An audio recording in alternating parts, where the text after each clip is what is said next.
بسم الله الرحمن الرحيم.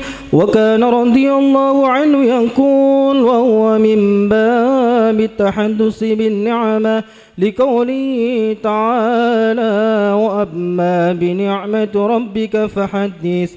ما مر مسلم على باب مدرسة إلا خفف الله عنه العذاب يوم القيامة، وأخبر أن شخصا يصيح في قبره فمضى إليه وقال إن هذا زارني مرة ولا بد أن يرحمه الله تعالى، فلم يسمع له بعد ذلك صراخ. وقال رضي الله عنه أثر مسين الحلاج أثرة فلم يكن في زمني من يأخذ بيدي، ولو كنت في زمني لأخذ بيدي، وأنا لكل من عثر مركوب ومن جميع أصحابي ومريدي ومحبي إلى يوم القيامة.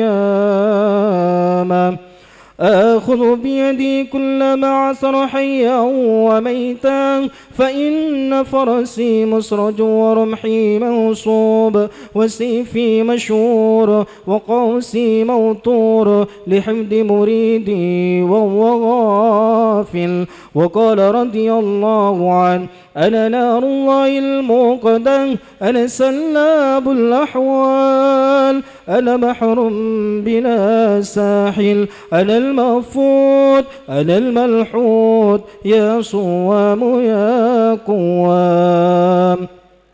يا للجبال تكن جبالكم، يا أهل الصوامع تم صوامعكم، أقبلوا إلى أمر من أمور الله. يا رجال يا بطال يا طفال هلموا إلي خضوان البحر الذي لا ساحل له. يا عزيز أنت واحد في السماء وأنا واحد في الأرض، يقال لي بين الليل والنهار 70 مرة، وأنا اخترتك لنفسي ويقال لي أيضا 70 مرة ولتسنى على عيني.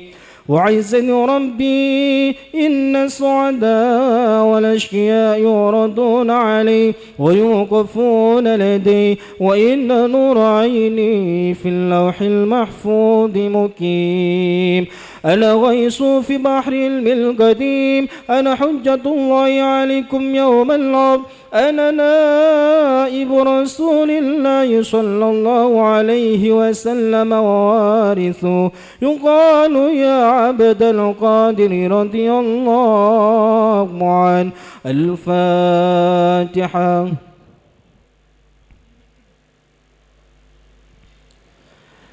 تكلم اسمع منك قال الشيخ عبد القادر رضي الله عنه.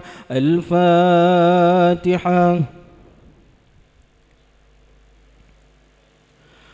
والله ما شربت حتى قيل لي يا عبد القادر رضي الله عنه.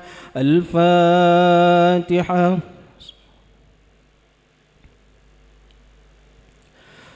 بحق عليك اشرب وما أكلت حتى قيل لي بحق عليك كل، وأمتك من الردى تجي سند تسلم علي تخبرني بما يجري فيها، وكذا الشر كذا الأسبوع وكذا اليوم. وقال مرة على الكرسي إذا سألتم الله تعالى فاسألوه بي.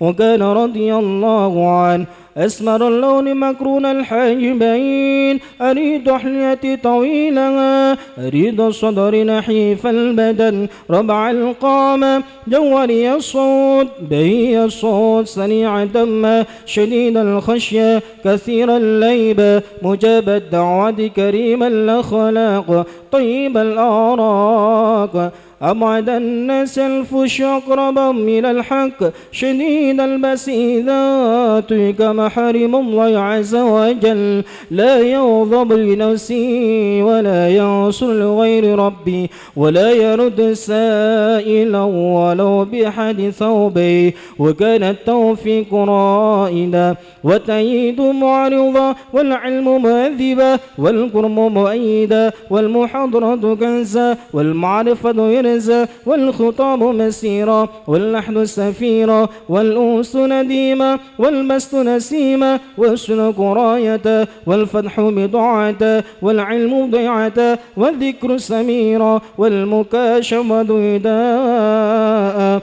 والمشاهدة شفاء وآداب الشريعة الظاهرة وأوصاف لك كالسرائر قد متفد والموافقة مع التمني من الحول والقوة وطريق تجريد توحيد وتوحيد تفريد مع الحضور في موقف العبودية بشر قائم في موقف العبدية لا بشيء ولا لشيء وكان العبودية مسمدة من مد كمال الربوبية فهو عبد سماء مصاحبة التفريق إلى مرافقة الجميع مع لزوم أحكام الشريعة وفضائل رضي الله عنه كثيرة وأحوال أظهر من شمس الظهيرة وكان نفاده دامت علينا بركاته في اليوم 11